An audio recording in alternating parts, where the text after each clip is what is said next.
que yo tuve el privilegio de trabajar junto con él, donde hicimos una muy buena amistad, donde él fue diputado federal y yo senador de la República en el 2000, y fue un gran diputado federal.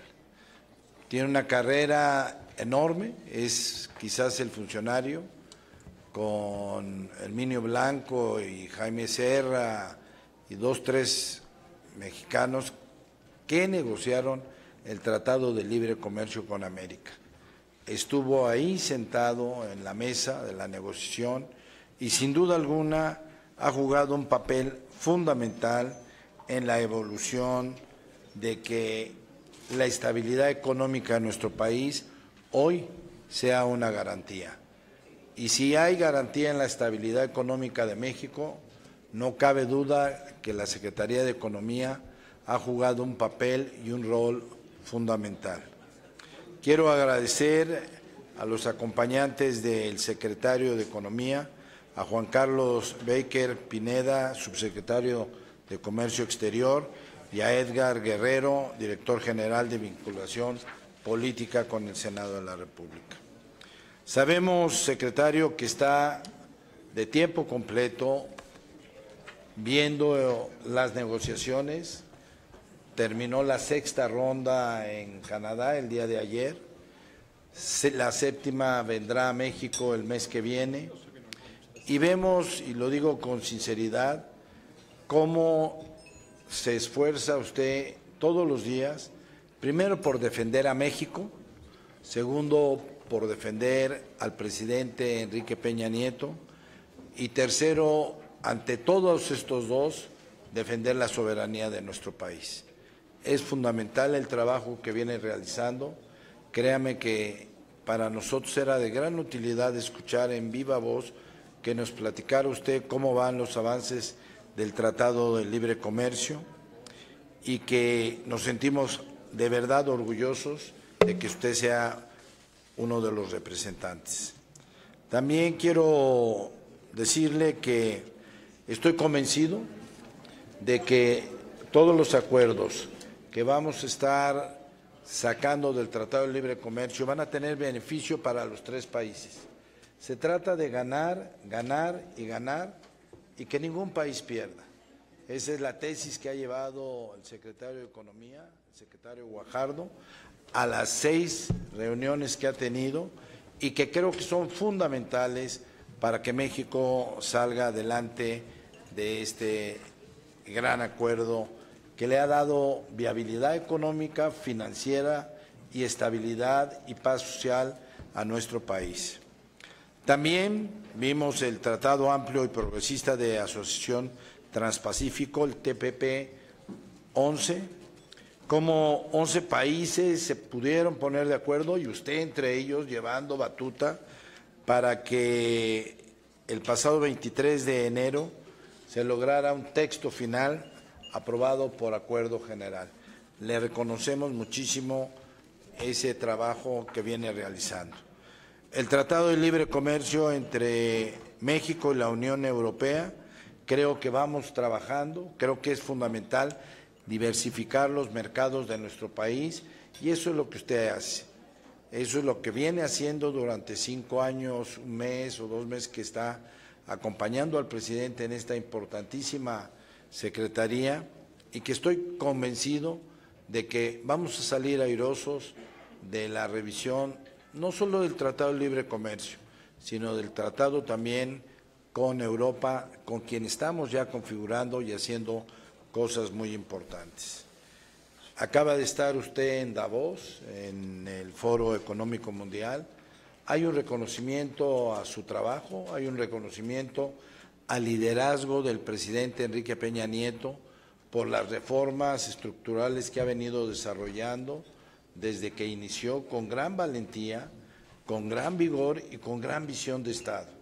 Vemos un presidente comprometido con México, vemos un presidente que no le importa su popularidad, le importa que este país a 20 o 25 años le vaya muy bien y que las generaciones que en este momento se encuentran en un mundo de pobreza y de desigualdad pueda mejorarse sustancialmente. Yo le he apostado a las reformas estructurales con mis compañeras y compañeros porque sabemos que no son a corto plazo.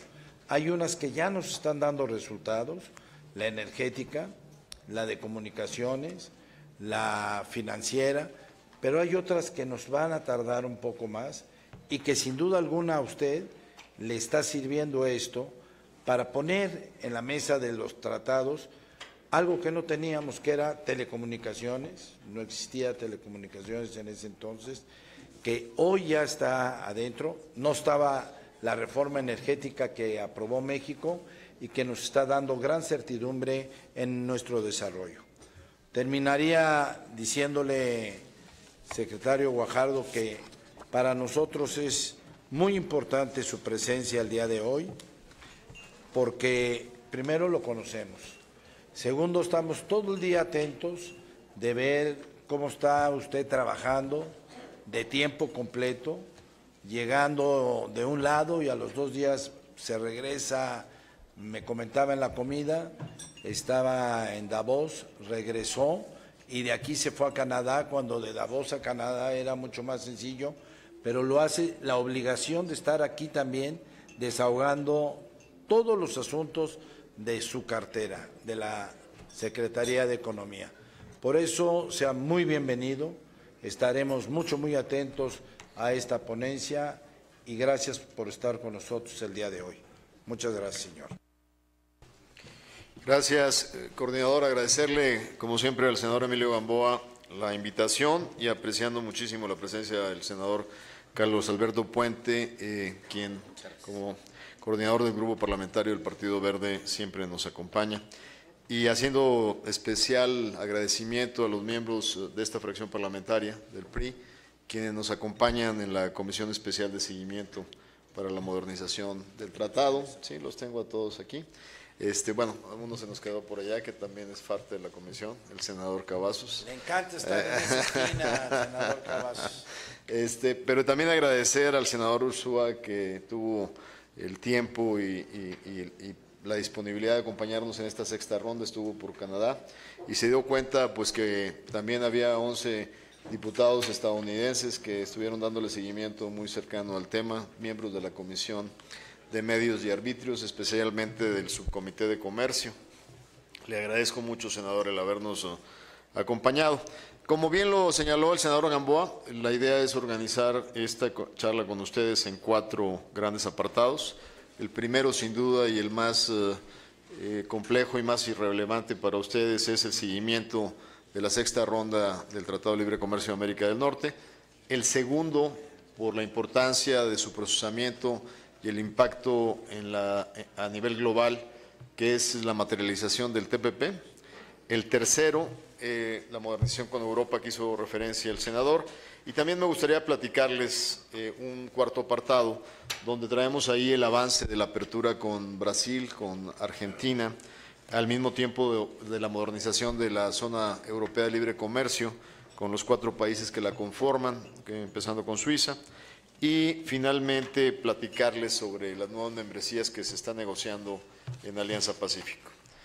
El caso que hemos dado seguimiento en estas reuniones de la fracción parlamentaria en materia del Tratado de Libre Comercio, en esta ocasión me gustaría organizarlo en sus temas de forma, de organización y de impacto, y en sus temas de fondo.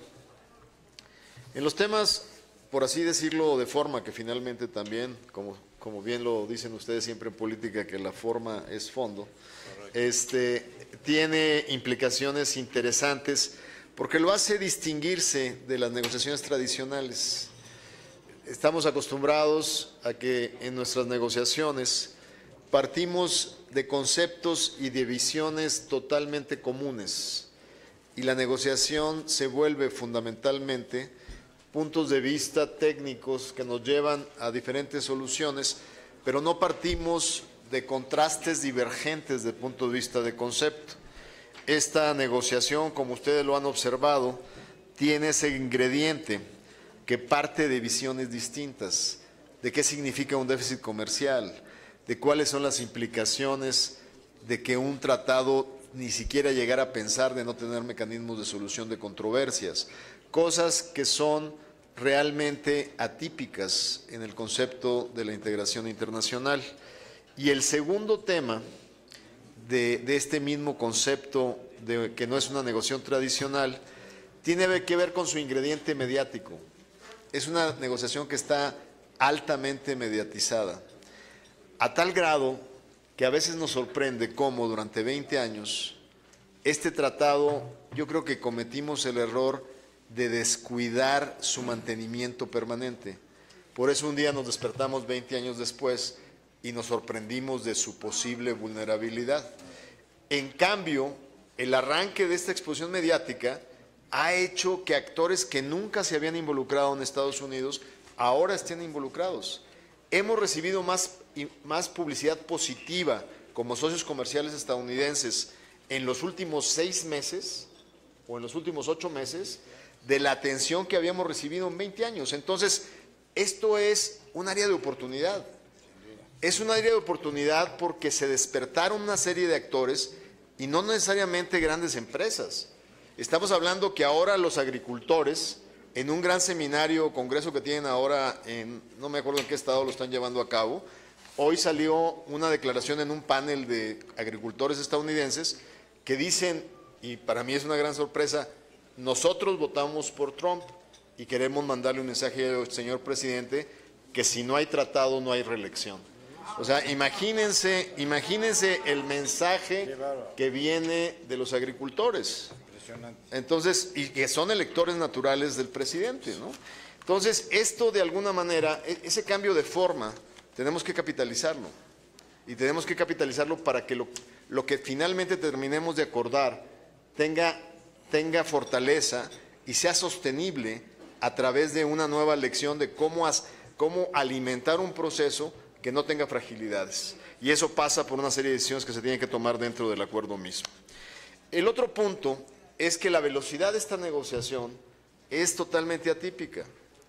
Tradicionalmente, ustedes recordarán cuando México decide subirse a la negociación de TPP, nos pasamos 3 años negociando, con ministeriales cada 3 meses. Hoy llevamos apenas 6 meses de haber iniciado esta renegociación de NAFTA y en 6 meses llevamos 40 días efectivos de negociación. O sea, llevamos casi más del 20% del tiempo negociando. Y adicionalmente del ritmo, es interesante ver, y es algo que en Canadá fue importante decirlo, aun y cuando la apreciación de los 3 países involucrados sea diferente por el tipo de temas que ya nos interesa o nos urge resolver, es innegable que ya hay 3 capítulos, no prácticamente, 3 capítulos cerrados. O sea, se cerró el capítulo de pymes, se cerró el capítulo de competencia y en la 6ª ronda se cerró un capítulo muy importante, el capítulo anticorrupción. Y se cerró con una mayor fortaleza que cualquier otro antecedente de un tratado de libre comercio tiene, incorporando delitos que antes no estaban cubiertos por este tipo de acuerdos, como enriquecimiento inexplicable, como otro tipo de temas, lo cual creo que para México, y así lo sintió el sector privado que nos acompaña, fue un momento muy importante de haber cerrado ese capítulo y yo agradezco la disponibilidad de Canadá y de Estados Unidos de estar en condiciones de llegar a un cierre que nos interesaba mucho a nosotros tenerlo ya, porque es un tema fundamental y relevante para nosotros. Adicionalmente, compartirles que también el tratado se ha convertido dentro de estos temas pues en una pieza central de las agendas de los países. Entonces, de alguna manera, la vulnerabilidad de los mercados, para bien o para mal, tienen sobredimensionada la etiqueta y claramente esto lo que nos está diciendo es que tenemos que tener certidumbre al llegar a cerrarlo en el tiempo, porque se ha convertido en una pieza angular con efectos e impactos en el corto plazo en los mercados. No solo el peso mexicano, el dólar canadiense también ha estado en una situación donde ha encontrado situaciones cambiantes. Ahora, en el fondo, compartirles que, pues prácticamente, aparte de estos 4 capítulos que les mencioné, yo les diría que estamos a un tris, estamos a un 90% de avance, muy cerca del cierre, como lo dijo el senador en el capítulo de telecomunicaciones, que el NAFTA original no tenía, en el capítulo de obstáculos técnicos al comercio, en un capítulo importante para el sector agrícola, que es transparencia y eficiencia en las medidas sanitarias y fitosanitarias, y sin duda anexos técnicos fundamentales para la industria química y la industria farmacéutica. Ahora, existen claramente capítulos que estarán a un 60-70% de avance, como el de energía, que ya finalmente hubo la decisión de los 3 países de tener un capítulo explícito y que no sean temas transversales, sino que haya un capítulo concreto sobre el tema energético. El coordinador nos mencionaba que en el NAFTA original no lo había porque México, pues claramente no aceptaba que se incluyera el tema de la energía porque era un monopolio de Estado. El hecho que se incluya el capítulo de energía no tiene que ver solo con el hecho que México haya logrado su reforma y que ahora se permita la inversión privada nacional y extranjera en el sector, sino tiene que ver con el hecho que el sector energético hoy en América del Norte es drásticamente distinto al sector energético de hace más de 22 años. ¿Por qué? Porque existen fuentes energéticas en Estados Unidos que antes no existían, como el gas shale, el petróleo shale y técnicas de extracción de petróleos de arenas en Canadá que eran básicamente incipientes. Y el tema es cómo la coordinación energética de América del Norte nos ayuda a darle efectividad a los famosos conexiones eléctricas en frontera, que a ciertas horas del día les compramos energía y a ciertas horas del día les vendemos energía, como ocurre en el caso de las Californias, como ocurre en otros puntos fronterizos. Eso nos ayuda a ser eficientes en el mercado energético de América del Norte. Adicionalmente, que toda la infraestructura de gas nos permite lograr acceso a uno de los gases más baratos del mundo, que es el gas shale, y que de alguna manera hoy la burocracia de decisiones, aún en Washington, si queremos comprar, por ejemplo, petróleo ligero, tiene que haber una firma expresa de un ministro de Estado para que nos puedan venderlo. O sea, estamos ya a un punto dentro del escudo de seguridad de América del Norte que pudiéramos hacer esas decisiones más eficientes para lograr aprovechar la competitividad energética que nos da América del Norte. Dentro de esto, capítulos con un grado de avance de más de la mitad, pues está el de empresas del Estado, el que pretende regular las empresas que intervienen de manera desleal en el mercado, como por ejemplo empresas estatales que subsidian y que hacen menos competitivos los mercados privados.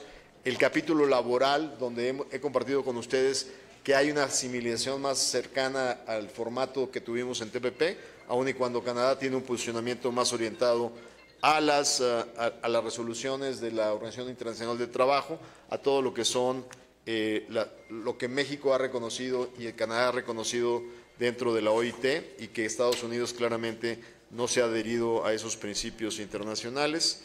El capítulo de medio ambiente también tiene un alto grado de avance. Ahora, realmente la parte de modernización del acuerdo ha sido la más sencilla. La parte a la que se refirió el negociador americano en la conferencia de prensa de ayer, donde dice, reconoció, y esta es la primera vez en 6 rondas que reconoce avances, pero al mismo tiempo dice, vamos muy lentos en los temas de mayor complejidad. Y es obvio, en una negociación, mientras no lleguemos a su punto maduro y crítico, pues nadie en la negociación empieza a abrir las cartas más complejas. Sin embargo, creo que antes de la ronda de México, que será a fines de febrero, claramente estamos ya al punto de tener que entrarle a los temas de mayor grado de complejidad. ¿Dónde están estos temas? En un intento de empezarlos a aflojar, y yo le resumiría, esos temas están en la cláusula de determinación que Estados Unidos había puesto al principio, están en los contenidos regionales, lo que le llamamos las reglas de origen, o el contenido que un bien tiene que garantizar de la región para ser tratado con la eliminación de aranceles. Tiene que ver con el tema de todo lo que es la resolución de disputas, cómo establecemos los mecanismos para resolver nuestras diferencias y qué tipo de penalidades se incluyen en la resolución de estas diferencias. Y tiene que ver también con el tema de la protección a la inversión. Yo les diría que ahí están los temas, y claro, el tema agrícola, donde intentan meter esta cláusula de facilitar las acciones contra competencia desleal, que le llaman ellos temporalidad, para tratar de hacer más difíciles nuestras exportaciones en materia de perecederos.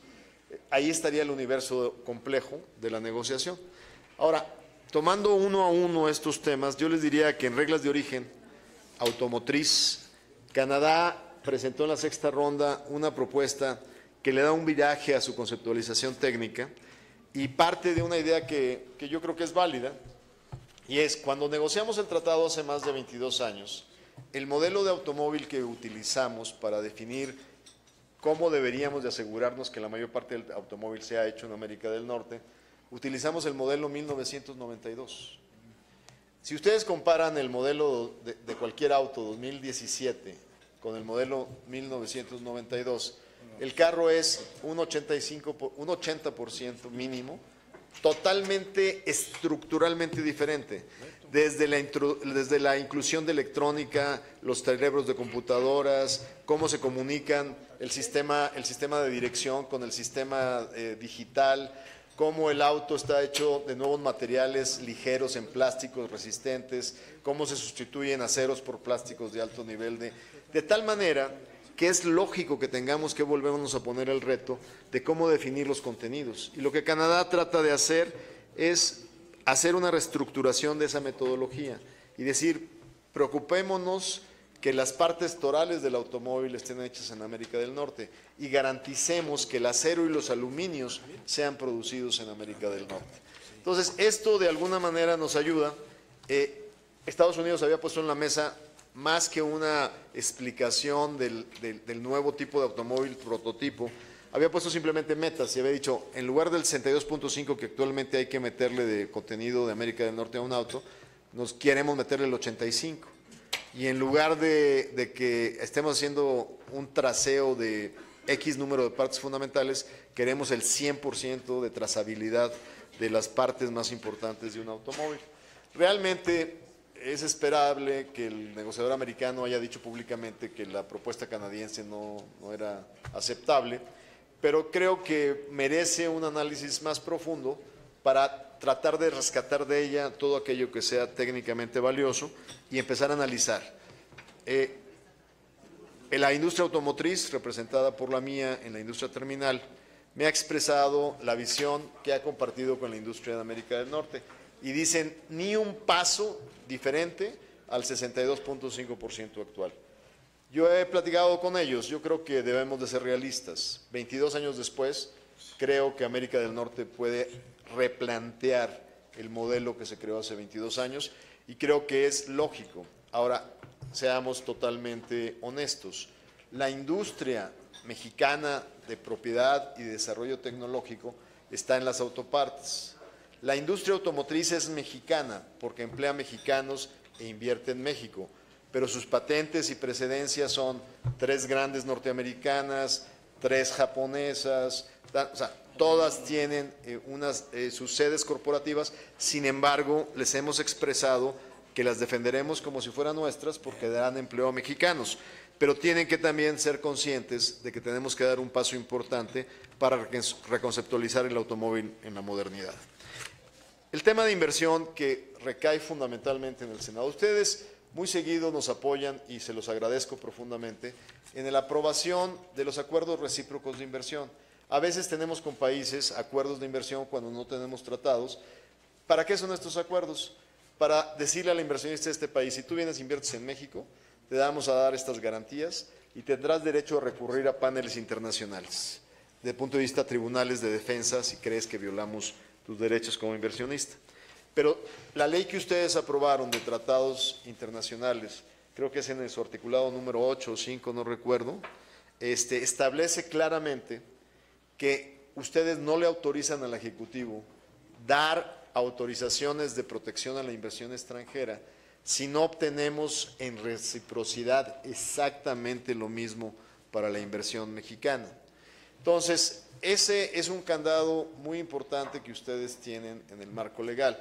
De tal manera que en el capítulo 11 de NAFTA, bajo este nuevo posicionamiento estadounidense, si a la nueva administración Trump no quiere que haya nada que determine decisiones que no sean decisiones del sistema judicial norteamericano, pues prácticamente el mensaje es que no quieren ser regulados por el capítulo 11. Nosotros, como un país receptor de inversión, necesitamos un marco que mande señales positivas, pero vamos a estar muy difícilmente en posibilidades de hacerlo porque la ley de tratados internacionales nos impediría poder proteger al inversionista estadounidense sin que Estados Unidos proteja al inversionista mexicano. Entonces, ahí sí tenemos un candado, una situación, pues que realmente no tiene solución más que o eliminamos el capítulo 11 de NAFTA o lo hacemos recíproco en la dimensión que se pueda hacer recíproco. Entonces, ese es un tema fundamental. Otro de los temas que ustedes han dado seguimiento es la propuesta que Estados Unidos había puesto al inicio sobre la terminación del tratado, donde decían en la cláusula famosa Sunset, este tratado se terminará a los 5 años a menos de que los líderes de los 3 países decidan continuarlo. Y desde el momento que salió esa propuesta, pues ha sido criticada tanto por estadounidenses como por mexicanos y canadienses, porque no te le da garantías a la inversión. ¿Cómo vas a venir a invertir a México en un proyecto de largo plazo si tú no sabes qué va a pasar en 5 años cuando el tratado va a terminar y requieres tiene que sacarlo en la afirmativa por los líderes, en lo que yo le llamo una muerte súbita? Entonces, nosotros lo que pusimos en la mesa en la 5ª ronda, y los canadienses ahora se sumaron con otra propuesta, es decir, el artículo 2205 del actual NAFTA seguirá vigente.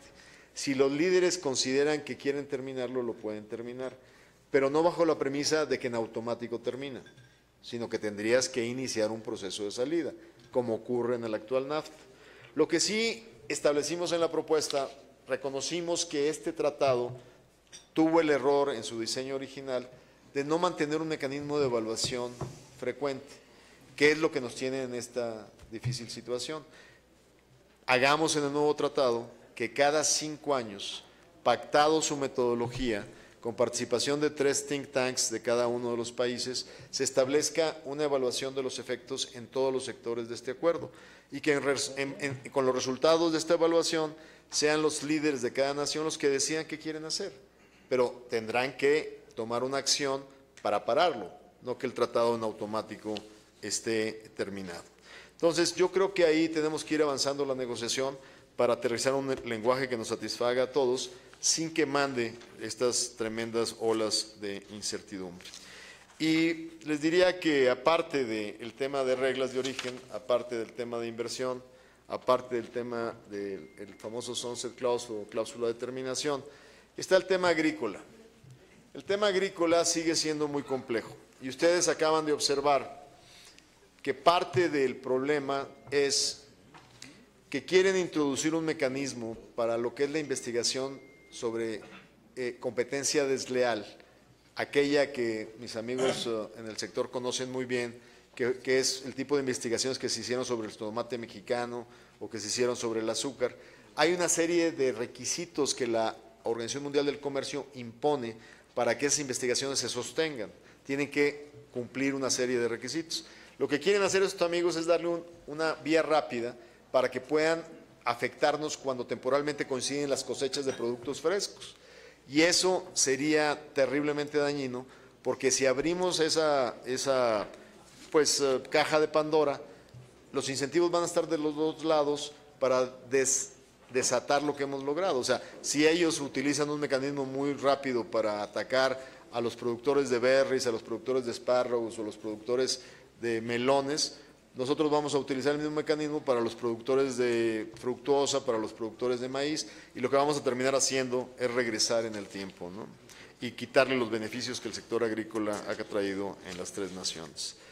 Y yo les diría que finalmente en el tema textil sí hay un problema porque insisten en la eliminación de algo que los técnicos le llaman TPLs. Les explico qué quiere decir TPL. En la región hay ciertas telas que no producimos nadie, sin embargo sí confeccionamos. Entonces lo que se hace es un acuerdo para reconocer esas deficiencias en el mercado. Les pongo un ejemplo que tanto los caballeros como las damas conocen, Pineda Cobalán, en México. En América del Norte nadie produce sedas, nadie. Entonces nos ponemos de acuerdo para que tantos metros de seda al año puedan entrar a América del Norte. Si yo elimino los TPLs, me doy un balazo en el pie, porque entonces no habría nadie que produjera prendas de vestir hechos de seda. Y entonces la posición norteamericana de reducir a cero los TPLs es imposible. El TPL le permite planear a un productor sobre sus necesidades. Eso en una industria que cambia bien rápido, la moda, tú tienes que tener esa previsión. Existe otro mecanismo que se llama de short supply o de oferta escasa, pero ese se decide en el momento. Entonces, para cuando la moda está avanzando, para cuando tú tomaste la decisión, ya no te sirve. Entonces, gran parte del riesgo de esta negociación es defender a los productores de vestido mexicano y al sector para complementar su oferta de que tengamos la posibilidad de seguir utilizando los TPLs dentro de la oferta en América del Norte. Eso sería, digamos, el primer paquete de la negociación. Concluiría diciéndoles que creo que el hecho de que ya le hayamos puesto un año a la velita de este pastel, hoy en la noche el presidente Trump dirige su State of the Union que dirigió hace un año, donde el mensaje de hace un año fue terrible para el mundo en su conjunto. Este mensaje será una muestra de hasta dónde el espectro de un sistema de balances y contrapesos ha permitido una reflexión donde este posicionamiento que esperemos hoy en la noche al menos refleje claramente, por la necesidad justa de la viabilidad política de nuestros vecinos, un reposicionamiento no diametral en los conceptos básicos, pero sí en el entendimiento que hay costos en cualquier sentido y que sea un tanto más halagüeño para la posibilidad de que encontremos una pista de aterrizaje en esta solución.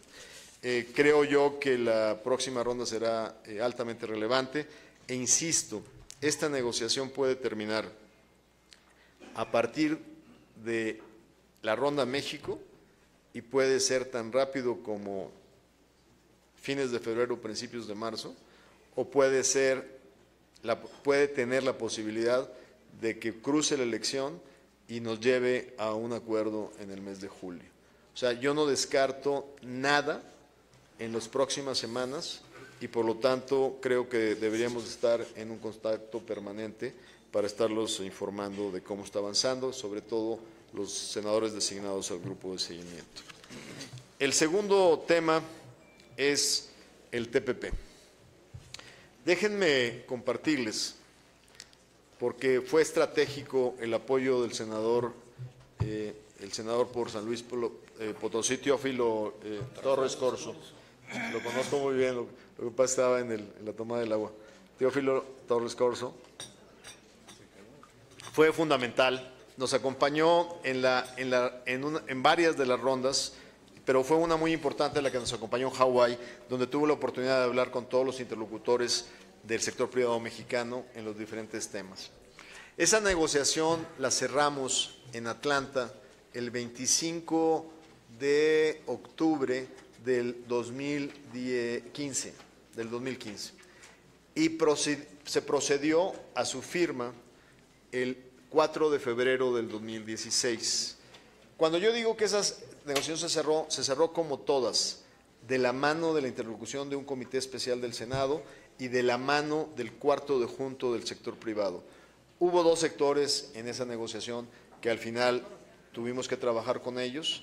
Uno, el sector lácteo, porque Nueva Zelanda quería acceso libre mercado al mercado lácteo mexicano y paramos esa ambición y lo que hicimos fue negociar con el sector lácteo las cuotas en quesos y en leche que pudieran ser tolerables. Y el sector lácteo mexicano nos autorizó la cantidad de exceso que pusimos en la mesa. En el caso del sector textil, lo que al final movió el tablero no fue el esquema que pactamos de acceso al mercado mexicano, que le dimos hasta 16 años de transición, sino que al final los norteamericanos les dieron un acceso especial a Vietnam que atentaba contra el acceso de exportaciones mexicanas a Estados Unidos. Con la salida de Estados Unidos, esa amenaza se neutraliza. Entonces, prácticamente teníamos un acuerdo que estaba supervisado por ustedes y estaba de la mano, como fuimos hasta el final con el sector, el cuarto de junto. ¿Qué pasa? Llega el presidente Trump, lo deshace. Y entonces Japón nos manda un mensaje, porque ustedes acuérdense que ustedes lo tienen recibido como Senado de la República. Pero Japón nos dice, avancemos y aprobemos en sus términos el acuerdo. Para ese momento, nosotros ya estábamos en la bronca del problema de NAFTA.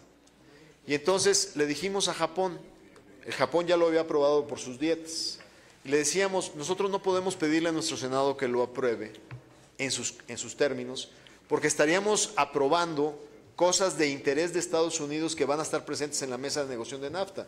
Es como decirle a los norteamericanos, lo que está allá adentro es gratuito para ustedes. Entonces no era en el interés de México aprobarlo así, con algunas cosas que eran del interés de nuestros vecinos. Entonces, ¿qué hicimos? Convencimos a los japoneses de cómo pudiéramos reconsiderar un TPP-11, que es una señal interesante a nivel de equilibrios mundiales. Y le dijimos a los japoneses, vamos adelante bajo 4 premisas. La primera, que no haya ningún rajón que le quite acceso a mercado a lo que está en la mesa. O sea, que no vaya a decir Japón, no, es que yo les di 800,000 toneladas de carne porque estaba Estados Unidos. Ahora que se fue a Estados Unidos, nada más les voy a dar 400. No. Lo que está en la mesa, se queda en la mesa. Entonces, imagínense ustedes lo que cambia las posibilidades del sector exportador de puerco mexicano, de carne mexicana, de jugo de naranja mexicano, cuando tú retiras la oferta de un competidor del tamaño de los Estados Unidos. Entonces, claro, eso también es para nosotros, no podemos quitar cosas que habíamos puesto de acceso al mercado. Ese fue el primer gran principio. El segundo principio, no podemos bajarle el grado de ambición a la agenda progresiva. Nuestros compromisos en materia de derechos laborales, derechos ambientales, de pymes, de competitividad, no se pueden quitar. Y eso era fundamental, ¿por qué? Porque los textileros mexicanos y los productores de calzado mexicano no quieren que las empresas estatales de Vietnam de textiles, vestido y zapatos utilicen violaciones laborales para tener una ventaja competitiva. Entonces, no podemos permitir que nos dijera Vietnam, no, es que como ya no está Estados Unidos, ya no hay quien me presione para sostener mis estándares laborales. Y eso fue un principio fundamental, que no hubiera dilución o adelgazamiento de las obligaciones en materia de derechos fundamentales. El tercer gran principio fue congelemos o suspendamos 20 temas estratégicos de interés de Estados Unidos, que solo entrarán a este acuerdo si un día Estados Unidos regresa. Entonces, por ejemplo, un tema que fue muy debatido, el de las patentes para medicamentos biotecnológicos. Ese tema quedó cancelado, porque ese es un tema que hoy estoy analizando en la nueva negociación NAFTA. Pero así como hay ese tema, hay 20 temas de interés de Estados Unidos. Entonces, y el último, aparte de estos 3 que les menciono, sí, una cuarta condición que nosotros pusimos. Para ir en este acuerdo, tiene que estar Canadá arriba, porque México no puede mandar la señal que no vamos con Canadá. Y ese fue un tema que en la última ronda se complica porque Canadá se baja. Y nosotros nos propusimos con los japoneses de lograr que lleguemos los 11 al final. Esto se concluyó en una última ronda. Intentamos concluirlo en APEC con la presencia de los líderes, con el presidente Peña, el primer ministro Abe, pero ahí fue donde Canadá no pudo acompañarnos y se desinfló, no hubo reunión de líderes y tuvimos que amarrar reunión ministerial. Y finalmente, de ese momento, ahorita, se reconstruyó, los canadienses regresaron y pudimos cerrar los términos para poder ir a firmar este acuerdo en el mes de marzo próximo. Y por eso es bien importante trabajar con la Comisión del Pacífico de Asia-Pacífico para avanzar este tema. Ahora, en el caso del Acuerdo de Libre Comercio de Europa, ¿por qué es importante su modernización? Y aquí hay compañeros senadores que nos acompañan de muchos estados que siempre se quedaron con la idea de que el acuerdo europeo se quedó muy corto en el nivel de ambición de penetración y exportaciones de algunos productos mexicanos, y tienen razón. Por ejemplo, la cuota de plátano en el actual acuerdo con Europa es de 2,000 toneladas, es irrisoria. No tenemos cuota de carne, el huevo, la carne de cerdo, el jugo de naranja, las pechugas de pollo, el alcohol etílico, jarabe de agave, miel para Yucatán y para Campeche. O sea, son productos que hoy tienen limitaciones para entrar al mercado europeo y que en este acuerdo lo que estamos buscando es lograr su penetración. ¿Por qué es relevante? Les platico una historia de un productor de naranjas muy importante de mi estado, que produce también autopartes, Enrique Zambrano. Y me dice, actualmente yo le mando a Estados Unidos, en los jugueros les mandamos 150,000 toneladas de jugo de naranja, algo por el estilo. Y me dice, si de repente NAFTA no avanza y nos vuelven a regresar a tarifas del 20%, lo que yo necesito en Europa es que me consigas acceso inmediato, porque yo puedo reorientar mis exportaciones a Europa. Entonces, el hecho de que yo pueda cerrar Europa me permite tener fortaleza frente a la negociación en América del Norte. Ahora, en el esquema europeo avanzamos muchísimo. Sin embargo, al final nos quedaron 4 temas. Nos quedó el tema de compras gubernamentales, que Europa, cualquier empresa mexicana puede ir a concursar hasta un concurso de una municipalidad europea, una comunidad europea, o sea, un pequeño pueblo europeo, o puede ir a una provincia, o puede ir a un concurso federal. Nosotros nunca hemos abierto el sistema de licitaciones a los niveles estatales, pero a Europa le resulta imposible poder hacer un acuerdo si no tiene el mismo acceso que ofrece. Entonces, ¿cómo le dijimos a los europeos? Señores, constitucionalmente, el gobierno federal no puede poner a los estados en la mesa.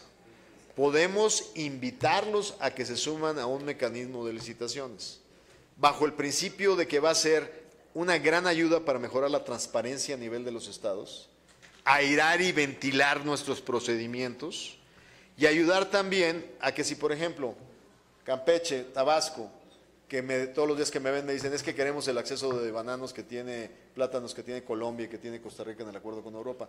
Entonces mi conversario va a ser al gobernador Tabasco, ya lo tengo, nada más súbete de manera voluntaria al paquete de licitaciones públicas, que no solo le van a ayudar al Estado, sino también van a ayudar en la causa de la transparencia y de las buenas prácticas. Entonces, mi compromiso, ¿cuál va a ser? Yo voy a establecer un mecanismo para invitar y garantizarte al menos 10 entidades federativas que voluntariamente se sumen a poder, a partir de cierto nivel, no a cualquier tipo de licitación, sino importantes de obra pública, de transporte, de sistemas de agua, etcétera, que puedan estar en estos procedimientos estándar internacionales para licitaciones abiertas internacionales. O sea, ese es uno. El segundo, como ustedes saben, para Europa fue un gran dilema político el tema de inversionistas, el tema de arbitraje, el capítulo 11 de NAFTA. En Alemania se creó un movimiento tremendo donde dijeron no queremos que particulares puedan llevar a tribunales a estados nacionales. Y por lo tanto Europa dio un paso en el movimiento de lo que se llama ahora un nuevo sistema que quieren crear de cortes internacionales, donde sea prácticamente los gobiernos los que diriman los temas de equidad y condiciones de inversiones. ¿Por qué? Para defender hasta cierto punto la política pública de cuestiones que no sean de mejor carácter. Les doy el ejemplo del tabaco. En Australia, una compañía tabacalera, basándose en un acuerdo de protección de la inversión, quiso llevar al Estado australiano a decir que no podía hacer lo que le diera la gana en anuncios antitabaquismo. Por ejemplo, no sé si es Australia que te obliga que si vas a vender cigarros, sea en una cajetilla negra que diga esto mata. Y bueno, o sea, la verdad es que el único producto en el mundo que sabemos que a la larga sí mata, pues es el tabaco. Entonces, el esquema es que llevó a los europeos, digo, las cigarreras aquí en este me van a sacrificar, pero en el largo plazo, o sea, a pellizcos, pero mata. El tema de fondo es cómo garantizas los derechos de los inversionistas sin darles poder para que puedan bloquear la política pública. Ese es el balance. Y bueno, y la idea es que en el Acuerdo de Europa nos subamos al nuevo modelo que Europa está promocionando de las Cortes Internacionales. Que creo que la verdad es que sí funciona, qué bien, mientras la armamos están los acuerdos recíprocos de inversión que tenemos con los 16 estados europeos más importantes económicamente. En el acuerdo con Europa, aparte del tema de inversión, aparte del tema de compras gubernamentales, existe también dos temas muy importantes. Uno que tiene que ver con la propiedad intelectual en lo que son indicaciones geográficas. ¿Qué son las indicaciones geográficas? Son como nuestras denominaciones de origen, que ligan a un producto con una región específica del territorio. El queso manchego de oveja, el parmesano rillano, cada uno de estos productos tiene algo que lo ata a una región. Y entonces, en el mundo hay dos sistemas que están confrontados. El sistema norteamericano de marcas contra el sistema europeo de indicaciones geográficas. Y es una pelea colosal. Les doy el tipo de debates que se dieron en la negociación que se tuvo en algún momento entre Estados Unidos y Europa que no terminó. El negociador americano llegaba a la negociación y traía en la mano un frasquito verde de Kraft parmesano. Y le decía, mira, gracias a estos, tu parmesano se dio a conocer en todo el mundo. Es más valiosa mi marca que tu producto regional. Entonces, es un debate de fondo. Ahora, México está en medio de los dos, porque también tenemos denominaciones de origen. Nosotros no queremos que un día haya un tequila madrileño o haya un tequila japonés. Entonces, si queremos defender nuestras propias denominaciones de origen, tenemos que crear una coexistencia de marcas. Por eso les agradezco profundamente la votación que tuvo el Senado de la República para crear las bases de lo que se va a llamar el sistema de oposición, donde le digo al que tiene la indicación geográfica de aquí para adelante, sí, te la voy a respetar, pero primero tienes que venir aquí a demostrar que no hay derechos adquiridos de marcas que anteceden tu entrada a este mercado. ¿Qué hicimos con los europeos? Nos pasaron una lista de 330 indicaciones geográficas que quieren que les protejamos. Les dijimos, señores, las vamos a publicar en el registro público, no sé si fue en el diario oficial, y vamos a preguntarle a todos los que comercializan en México que nos digan quiénes van a tener reservas de derechos adquiridos sobre estos. De los 330, 290 no tuvieron ninguna reserva, nos quedamos con 40. Y sobre quiere decir que 290 les vamos a dar reconocimiento automático. De esos 40 vamos a tener que crear, ya andamos como en 20 nada más, soluciones ad hoc, soluciones específicas. Les digo, por ejemplo, ¿cuál? Manchego. Nadie en su sano juicio confunde un manchego mexicano con un manchego de oveja español. Y tenemos nuestro paladar para ambos. Unos para hacer quesadillas y comerlo en cuadritos en botana y el otro para ponerlo en pan tomato con su jamón serrano. Pero el hecho es que ahí, por el valor del mercado, tenemos que pelear que se pueda vender manchego mexicano, porque si no estamos atropellando derechos adquiridos de muchos años. Pero hay otros temas que se vuelven más difíciles. Por ejemplo, imagínense que hagamos que nos acepten una marca, por ejemplo, que en el caso de parmesano rellano, lo que no podríamos hacer es llamarle así. Pudiéramos llamarle en español queso parmesano, que lo diferencia del que tiene la indicación geográfica. Vamos a tener que encontrar soluciones. Son muy celosos los europeos en este proceso, pero hay un problema muy importante. En la negociación con Estados Unidos tiene su réplica. Y ya me mandaron señales que mucho cuidado con que afectemos los intereses de los quesos norteamericanos.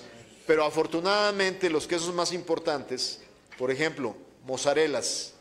El mozzarella es el más importante porque lo usan todas las franquicias de pizzas. Y mozzarella no tiene el reconocimiento como tal de indicación geográfica. Solo es uno que se llama mozzarella de búfala, de no sé qué, burrata, que sí tiene la denominación. Perdón que les llegue a ese nivel de detalle, pero es para agradecerles, que hayan aprobado el sistema mexicano que se va a inaugurar de oposición para crear la consistencia. Ahora, adicionalmente, el problema que traemos es el nivel de ambición de los europeos en el acceso lácteo. Al igual que los neozelandeses nos pedían libre mercado, no podemos entrarle al libre mercado. Y estamos ahorita en una negociación muy difícil para poder establecerles qué tanto el sector lácteo mexicano, en coordinación con nosotros, podemos poner en la mesa. Pero es bien importante que el sector agrícola en su conjunto evalúe los pros y los contras del paquete de beneficios que también podemos tener en esta negociación. Un tema muy delicado hoy en Europa es el acceso de carne, que es lo que tiene atorado el acuerdo Mercosur-Europa. Y hasta ahorita los europeos ni siquiera simbólicamente nos han puesto un kilo de carne en la mesa. Y eso es muy importante para poder redondear esta negociación. Pero quiero compartir con mis compañeros senadores de partido que estas negociaciones no son un listado aislado de estrategias, forman parte de una estrategia integral. México no puede estar negociando con fortaleza en la Mesa de América del Norte si no tiene esta estrategia de acuerpamiento y de diversificación. Paso entonces del acuerdo con Europa, recalcando todos estos temas de beneficios potenciales que tenemos en la mesa para una serie de productos que tendrían problemas en la negociación de Estados Unidos. Ahora, ir a los otros temas. ¿Dónde está la negociación con Europa en tiempos? El 5 de febrero tenemos una ronda técnica en Bruselas y el 12 de febrero una ronda técnica en México. Estamos muy cerca de cerrar. Me reuní con Cecilia Malmström en Davos y reafirmamos nuestra disposición política de cerrar y poner todo nuestro esfuerzo en tratar de dirimir las diferencias. Y finalmente, el último paquete, Brasil y Argentina. Como ustedes saben, recibiremos al presidente Macri el 20 de febrero. Hay una gran deseo de tener un paquete para esta visita, pero creo yo que hay que estar muy claros. Si por la premura de la visita intentamos llegar a un acuerdo con Argentina, este no es un acuerdo de libre comercio, quiero decirles, es un acuerdo de ampliación de preferencias arancelarias. Quiere decir de profundizar más allá lo que actualmente tenemos en el famoso ACE, el Acuerdo de Complementación Económica 6.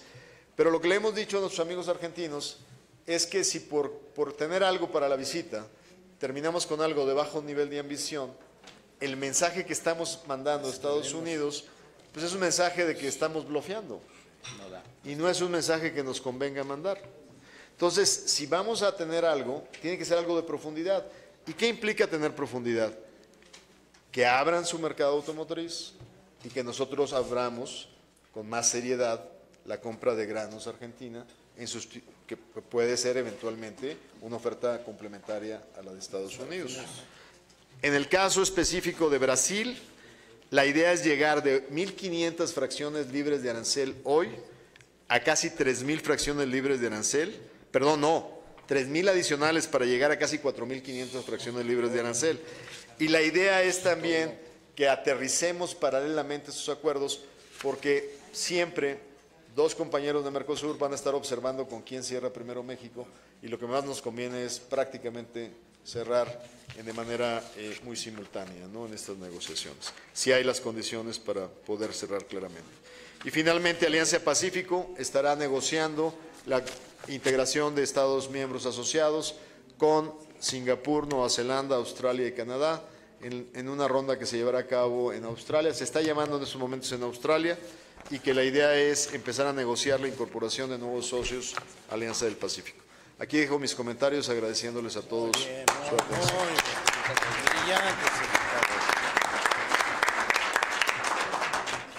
Muchísimas gracias, señor secretario. Creo que puede ser un común denominador, brillante su intervención, y además nos permite conocer lo complejo y difícil que es. Negociamos con unos y otros se descomponen. Negociamos con los otros y los otros protestan. Entonces, llevar un equilibrio no es fácil. Yo lo felicito, lo dije en mi intervención anterior, le quiero reiterar nuestro reconocimiento. Me han pedido, compañeros, hacer el uso de la palabra. Tengo a Manuel Cavazos, a Patricio Martínez y quien quiera, ¿me ayudas, Nocho? Primero Manuel Cavazos, aquí me pidió. Acá también está. Sí. Tereso. Muchas gracias, señor secretario, por esta intensa y extensa Alguien me pidió por ahí. participación. Gerardo. Informarle que la Comisión Asia-Pacífico estuvo en Hanoi la semana pasada en el Foro Parlamentario Asia-Pacífico y ahí estaban muy agradecidos con la participación de México en APEC, que fue en Da Nang, allá en Vietnam. Y Japón, tuvimos una reunión bilateral con ellos, estuvo muy agradecido también por la activa participación de México a fin de reactivar TPP-11. Asimismo, una bilateral con Canadá, donde hablamos de esta incorporación al TPP-11, porque estaban vacilantes, y su posición respecto a NAFTA. Por lo que nos ha platicado, TPP está a la vuelta de la esquina. TPP-11 nos dice que en marzo. Y también nos ha platicado que NAFTA es muy dinámico y que igual puede ser febrero o marzo el cierre que julio. Entonces, queremos, con la autorización de nuestro líder Emilio Gamboa Patrón, invitarlo al Senado a una reunión de comisiones unidas, donde esté la Comisión Asia-Pacífico y todas las comisiones relacionadas con TPP, todas las que estuvieron en aquellas mesas, aquellas audiencias que hicimos cuando estuvo a punto de aprobarse TPP-12, revivir esas reuniones de comisiones unidas, que usted nos acompañe, puede ser la próxima semana. Nuestro líder nos dirá en comunicación con usted cuándo sería pertinente, pero por los tiempos, pues da la impresión de que urge, porque si en marzo se firma, en marzo mismo debemos estar ya reviviendo lo que hicimos en las audiencias públicas pasadas, a fin de que podamos tener una ratificación en tiempo y forma. Es usted bienvenido y muchas gracias por esta amable y fructífera exposición.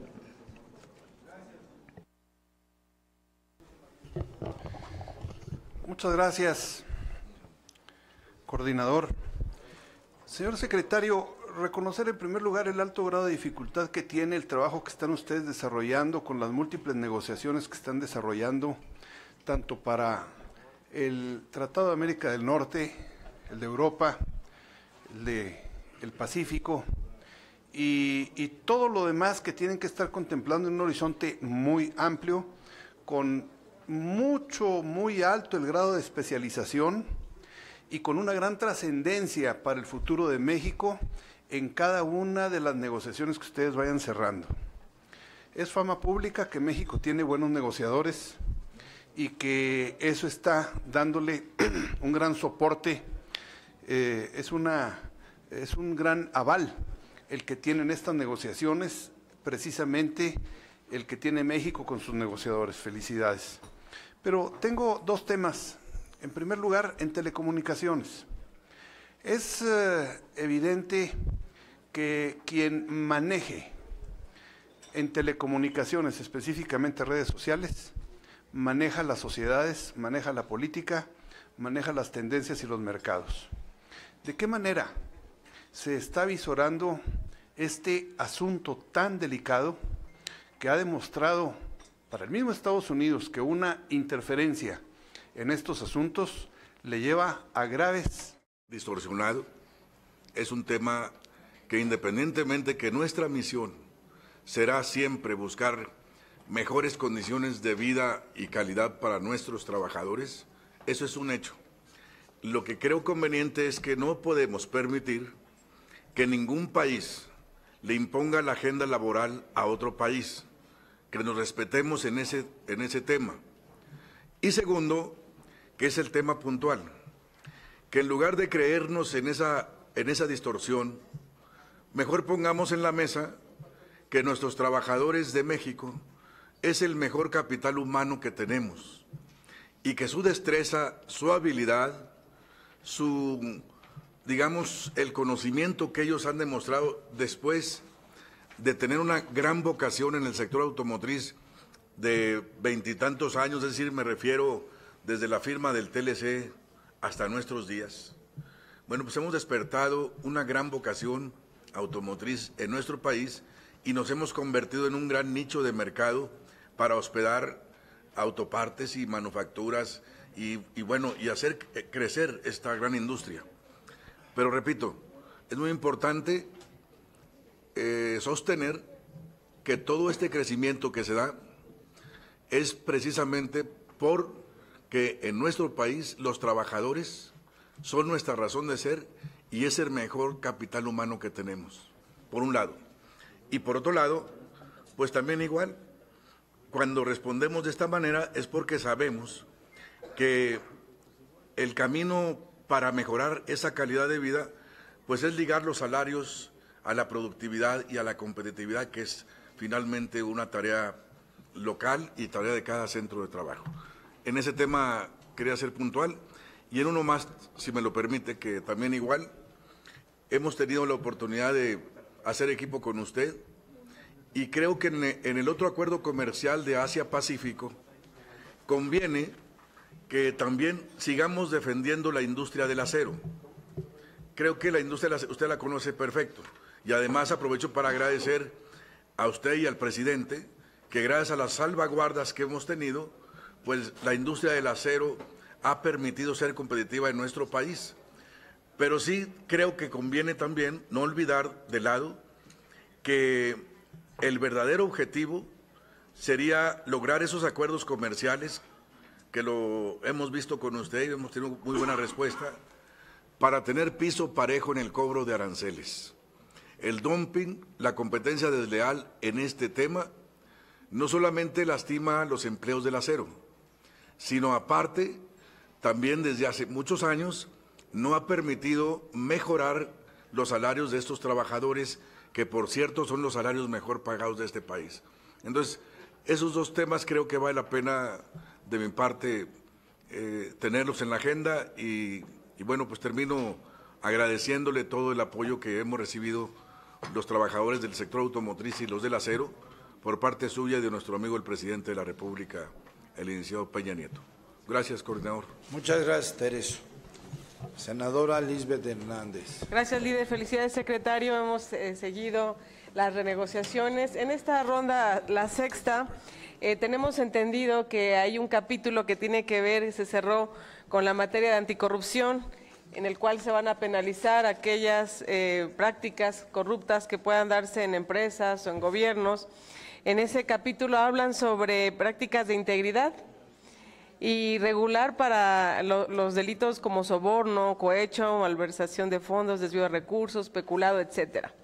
Sabemos que una de las prioridades en este periodo ordinario va a ser precisamente el fortalecimiento del Sistema Nacional Anticorrupción. Quisiera que nos comentara, ya que pues hemos nosotros tenido varias modificaciones y fortalecimiento en este marco, ¿cómo tendremos que adecuar este proceso de licitación de compras públicas y garantizar el ejercicio de este ejercicio que sea adecuado, que sea íntegro y que sobre todo se vea que en nuestro país estamos trabajando con ese tema muy fuerte de anticorrupción y de integridad? Muchas gracias por su respuesta. Muchas gracias, Lisbeth. Gerardo Flores.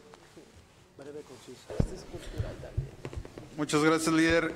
Pues yo quiero referirme muy brevemente también a la parte de la negociación del Tratado de Libre Comercio. al que se refirió el secretario de manera amplia.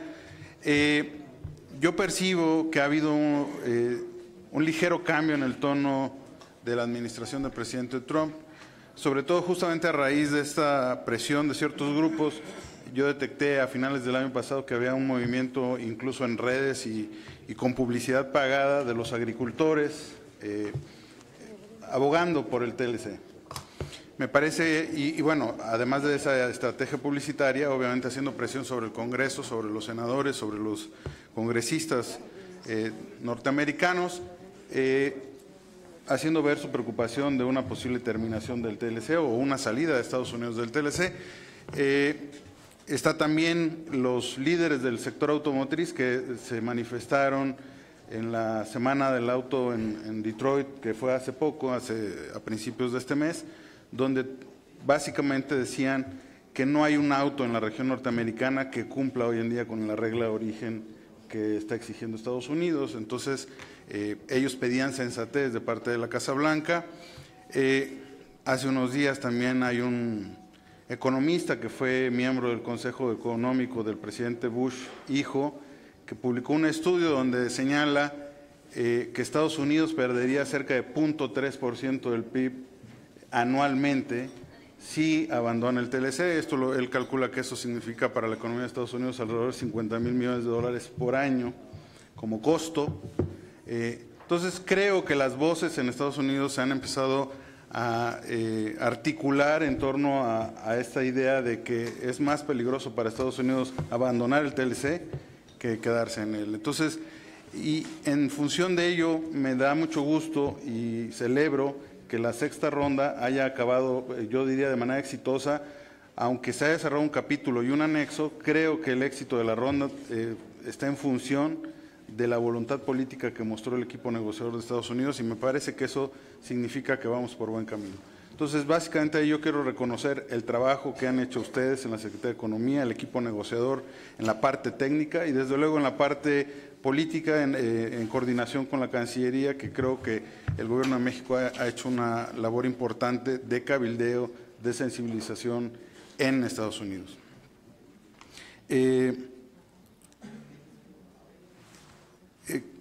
Quería mencionar también, sobre el TPP. El canciller también lo mencionó en la mañana, de que hay la posibilidad que se firme a principios de marzo en Chile. Yo le planteaba a él la pregunta si él creía que estaba en condiciones de que se remitiera, y creo que ya hizo referencia a ello el senador Cavazos Lerma, que ese acuerdo se remita al Senado para que en función o en virtud del artículo 76 de la Constitución, el Senado proceda a hacer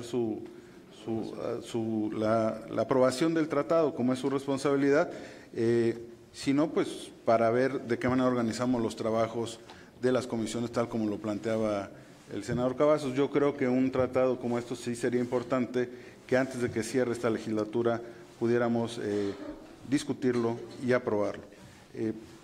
Entonces, mi pregunta básica sería si usted cree que en este caso específico estaríamos en condiciones de que sí se discuta, de que sí se apruebe, pues para empezar a hacer la planeación de los trabajos del Senado de la República. Muchas gracias, Gerardo. Terminamos con el senador John Orihuela. Gracias, líder. Secretario, pues igual que siempre, en lo personal y creo que en lo general todos los senadores de esta legislatura agradecemos siempre tu disposición, esa vocación que has planteado desde el inicio de una gran apertura con el Senado mexicano para este gran paquete de acuerdos que se han venido procesando bajo tu conducción por instrucciones del señor presidente Peña Nieto. Me parece muy relevante lo que comentaba Manuel Cavazos. A través de 6 años ya que hemos asistido a los foros parlamentarios de Asia-Pacífico, hemos visto cómo la presencia de México se ha ido consolidando con los japoneses, con los australianos, con los canadienses, que tradicionalmente, junto con chinos, han manejado, han conducido los procesos, los grandes procesos económicos de Asia, y que ahora, a través de este proceso de participación legislativa, se viene ampliando hacia todo el Pacífico, y en donde México ha venido jugando cada vez de una manera más importante, y sin duda eso tiene que ver con la estrategia del gobierno del presidente Peña y con el buen trabajo que ha realizado tanto la Secretaría de Economía como la Cancillería. Yo quisiera concluir ratificando lo que decía Manuel en cuanto a la posibilidad de replantear o de hacer nuevamente un proceso de reuniones en el Senado para analizar todos estos temas, y particularmente lo que está muy próximo o en la posibilidad de que se firmen acuerdos ya, como se ha planteado en esta reunión. Decirte, Ildefonso, que yo valoro mucho el trato que nos has dado desde la Secretaría, y que estaremos atentos por el periodo que nos queda en esta legislatura y el gobierno del presidente Peña. Muchas gracias por tus atenciones, y espero que podamos cerrar cosas muy importantes en este último periodo. Gracias, Emilio. Gracias. Bueno, en el primer tema que planteó el senador Cavazos Lerma, y con el cual cierra el senador Orihuela, bueno, agradecerles sus comentarios, pero sin duda me parece fundamental. De hecho, cuando llegué a la comida les compartía a los compañeros senadores que sería bien interesante y muy importante que tuviéramos una reunión de entrada con la Comisión Asia-Pacífico, pero creo que Comisiones Unidas, dado que hay material para todas las comisiones, poder compartir avances en los diferentes frentes. La ventaja que tenemos, como bien lo refirió el senador Cavazos, es que la estructura fundamental del TLC fue debatida por este Senado de la República en sus foros y en su acompañamiento desde el momento en que estuvimos muy cerca, antes de que supiéramos que Estados Unidos se iba a retirar. Seguramente, compañeros senadores, el debate va a ser, en el fondo, que si tiene sentido tener un TPP sin Estados Unidos. Y déjenme compartirles por qué tiene sentido tener un TPP sin Estados Unidos.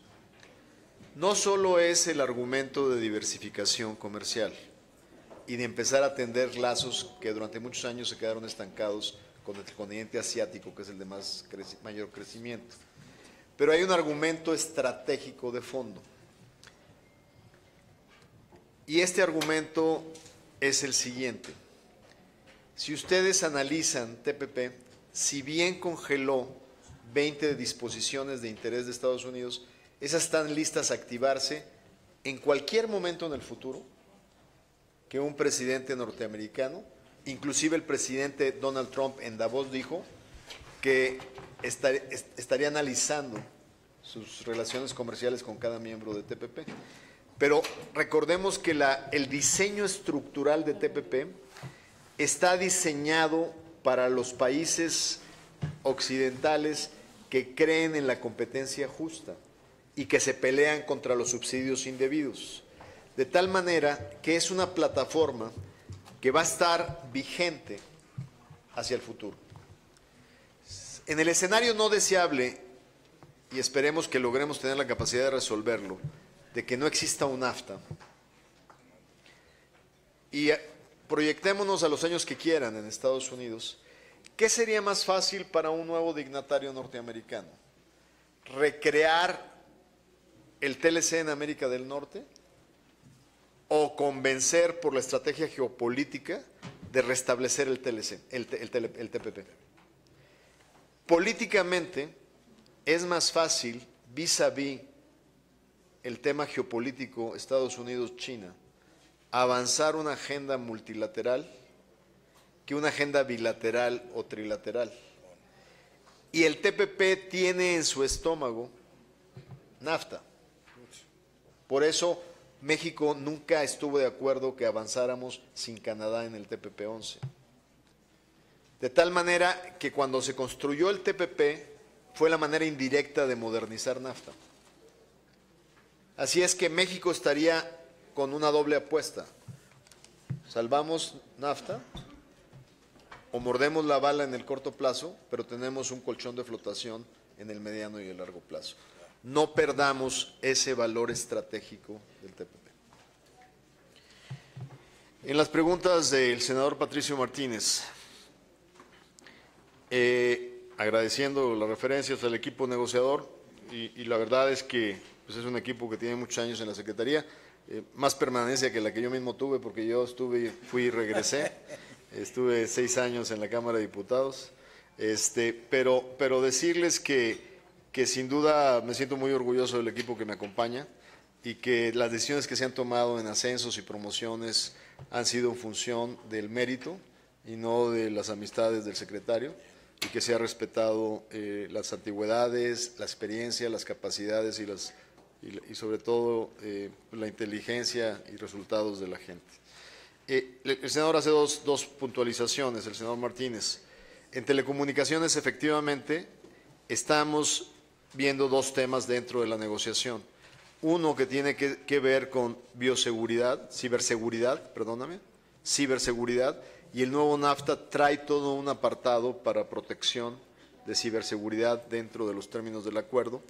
Y sin duda, estoy totalmente de acuerdo con usted, que tenemos que ser conscientes de cuáles son las libertades que deben de respetarse, porque luego se nos puede acusar de restringir los mecanismos de libertad de expresión, pero también cuidando que no haya un abuso y de una infiltración de poderes extranjeros en este contexto.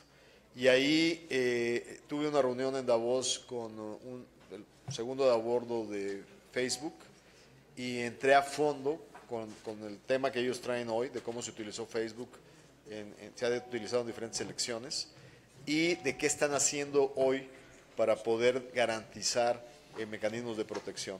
Me dijeron que ya estaban en pláticas con la Autoridad Electoral Mexicana sobre este tema. Yo les recomendé que ampliaran su espectro de comunicación y que también deberían de venir al Senado de la República a hablar con la Comisión de Comunicaciones, porque pues es en esta casa donde se pueden pensar cosas en función de protección a ese tipo de sistemas. Entonces, compartimos la preocupación y dentro del contexto de la misma negociación estamos intentando ver cómo lograr cosas, teniendo mucho cuidado que no crucemos la línea a entonces pisar en el lado equivocado de restringir la libertad de expresión.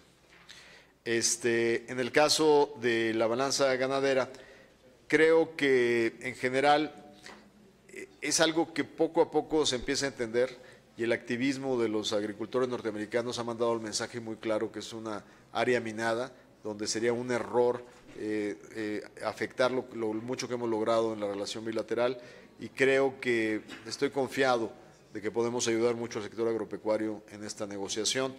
En el caso de carne de caballo, senador, fíjese que lo que nos ha pasado es que tuvimos una acusación en Europa de que hemos sido punto de tránsito de carne de caballo estadounidense sin cumplir origen para exportación al mercado europeo. Entonces, buena parte de la carne de caballo que estaba entrando a México estaba yendo a Europa, donde sí los consumidores buscan y consumen carne de caballo. Pero tuvimos ahora un problema de suspensión porque no había cumplimiento. Los caballos no eran caballos mexicanos, estaban siendo comprados en Estados Unidos, ¿no? Entonces vamos a ver cómo resolvemos eso con los europeos, pero sin duda yo creo que el tema agropecuario va a tener que encontrar sus balances y es muy importante para México. Senador Medina, en sus 2 temas, el tema del concepto laboral. Primero, el presidente fue muy claro hace un año en aquella reunión que convocó a Presidencia de la República, cuando dio los 5 principios y los 10 objetivos de la redefinición de la nueva relación con Estados Unidos. Y en ello iba indicaciones tanto para quien se encarga de la relación integral, que es el secretario de Relaciones Exteriores, como para la parte de la relación comercial. Pero en esa intervención el presidente dijo, no debe de haber un tratado internacional que no tenga como objetivo el mejorar la calidad de vida y el nivel de los trabajadores mexicanos. Ese fue un mensaje muy claro, que creo que en una buena parte lo logrado en TPP y de alguna manera avanzado en esta negociación de NAFTA garantiza que hoy los compromisos que estamos adquiriendo están sujetos a los mecanismos de cesación de disputas comerciales, de tal manera que violaciones laborales pueden ser consideradas dentro de los casos para recriminar a quien abuse de derechos laborales en este proceso. Pero al mismo tiempo, claramente esto y la agenda nacional de fortalecimiento del sistema laboral mexicano, que este Senado de la República ha formado parte muy importante de la misma, nos debe de garantizar que avanzar en nuestros derechos laborales y en el sistema de justicia laboral va a redundar en un fortalecimiento de la fuerza de los trabajadores mexicanos para verse reflejada en mejores condiciones de negociación en sus relaciones contractuales. Eso por un lado. Y por otro lado, el tema que usted hace referencia del acero, decirle que en las negociaciones comerciales internacionales, en los tratados, todos los tratados mantienen la posibilidad de acusar a un país de prácticas desleales y los países no renuncian a esa posibilidad. Entonces, nosotros lo hemos usado intensamente y, como usted sabe, hemos quintuplicado el número de acciones de importaciones desleales de acero relacionado a lo que se ha hecho en otras épocas en México, y por eso hemos sido tan efectivos de cuidar la industria acerera nacional. Pero eso no es porque pedimos protección en los tratados, sino porque podemos utilizar los mecanismos establecidos para defendernos de prácticas desleales de comercio. La senadora Lisbeth Hernández, el capítulo anticorrupción, primero va a estar sujeto a los mecanismos de solución de controversias, quiere decir que no es nada más de puro pico, o sea, va a tener consecuencias. Segundo, sin duda, este esfuerzo implica avanzar las mejores prácticas en todos los procesos de licitación y transparencia y también proteger a los denunciantes. Nos obliga a dar protección a lo que en inglés se llama los whistleblowers o los que denuncian prácticas para poder generar un sistema confiable de denuncias en estos procesos. Y adicionalmente también reglamenta el pago de facilitación de operaciones empresariales y comerciales. Lo que pasa es que ahí traemos un tema muy fuerte porque Estados Unidos no es tan claro para prohibirle a sus empresas que no pueden estar dando pagos por facilitación, pues que están en un margen de una gran oscuridad si son incentivos de corrupción, ¿no? Entonces ahí se tuvo que transparentar mucho ese tipo de pagos de facilitación que las empresas hacen en el contexto global o internacional. Entonces yo creo que es un gran avance y es un avance en el momento apropiado, dado la importancia que ustedes van a adquirir en este proceso. Pero también quiero decirle que esto está ligado a las acciones de relación comercial y licitaciones públicas entre los países en esta negociación, lo que también nos da la garantía que no puede ser utilizado infundadamente para quitarnos preferencias comerciales. Entonces tiene que haber una conexión entre los casos y su impacto en los temas de inversión y comercio. El senador Flores, sus comentarios atinados en cuanto a cómo se ha fortalecido el debate y la estrategia de cabildeo, le agradezco.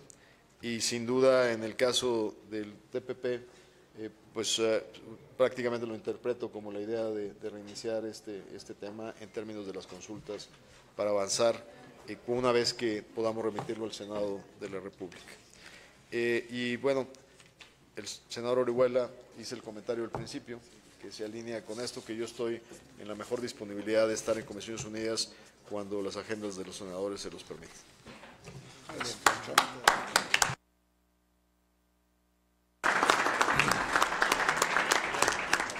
Señor secretario, muchísimas gracias, también al subsecretario y a sus acompañantes. Solo decirles a mis compañeros y a mis compañeras, está la presidenta de la Junta de Coordinación Política, hay un compromiso en la Junta de Coordinación Política de que después de cada ronda que termina